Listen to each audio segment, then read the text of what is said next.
Hello everyone, it's your girl Tanya with Books and Brown Liquor, and I am back with another book review.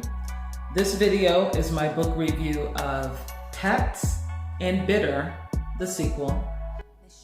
Pat is the first book, Bitter is the sequel to that book by Akwaeki Emezi.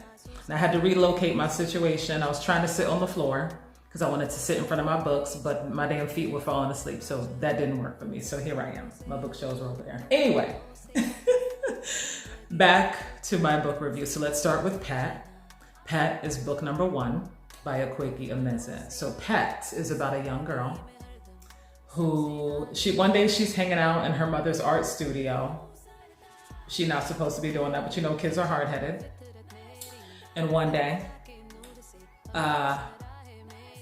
the monster that her mother has painted literally comes up off the canvas and comes to life.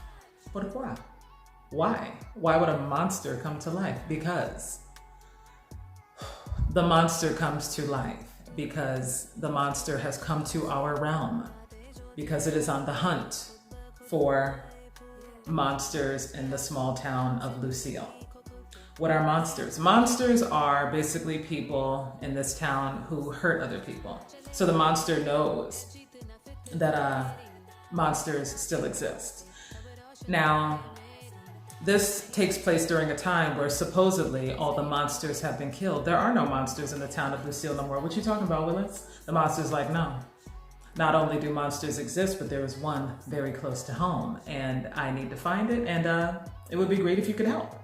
What?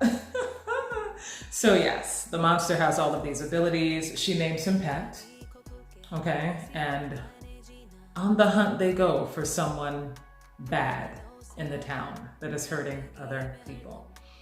Now, this book is categorized as a young adult. For me, I felt like it read like a children's book. That is not shade, just the language that is used, the way the kids talk, to me it's written like a middle grade book or a middle grade novel.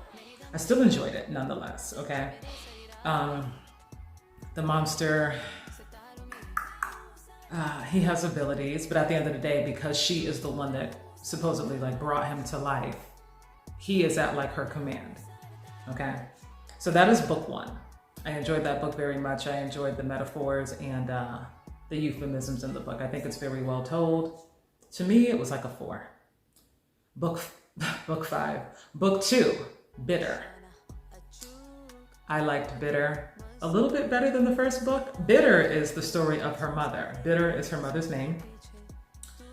Bitter is told from the perspective of her mother a few decades earlier. This is a time in the same small town of Lucille where monsters are rampant in the small town. There is civil unrest in this town.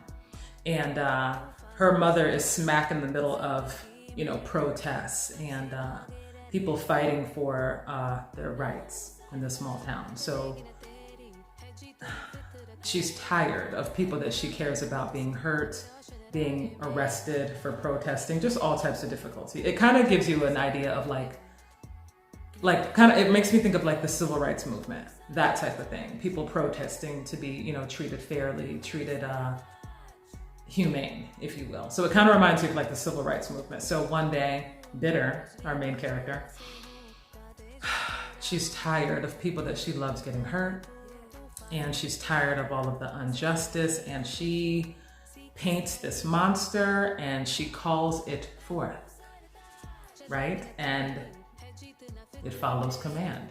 Just like her daughter in the first book, the mother is the first one to call the monster to our realm. The monster was like, oh hell yeah, I'm here for it.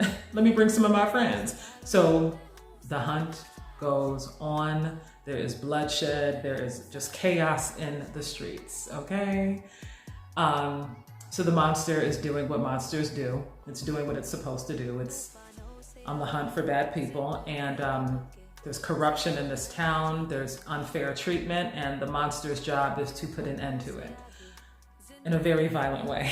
That's all I can say. I enjoyed the book. But like I said, this book, it makes me think of like the civil rights movement and what people are willing to do to stop civil unrest and to stop injustice in this small town. I enjoy the story about Bitter more because the mother is more, she expressed, what is it?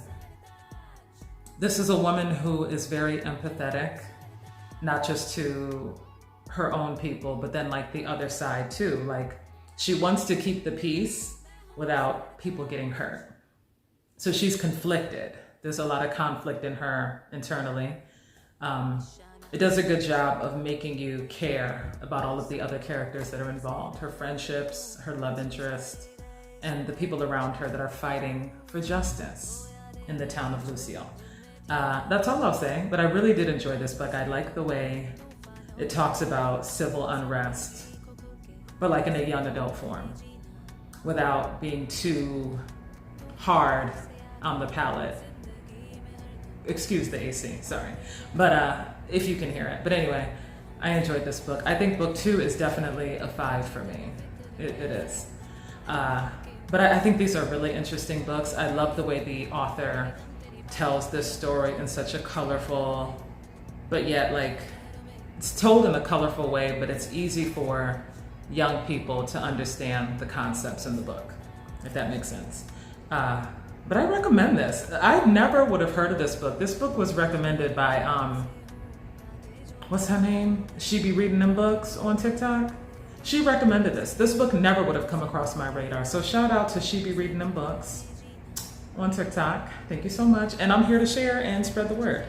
Pets and Bitter. Yeah, recommend it. So as always, thank you for watching. I wish you good reading. Bye. मैं लहरों में सितारों में मैं हूँ सरताज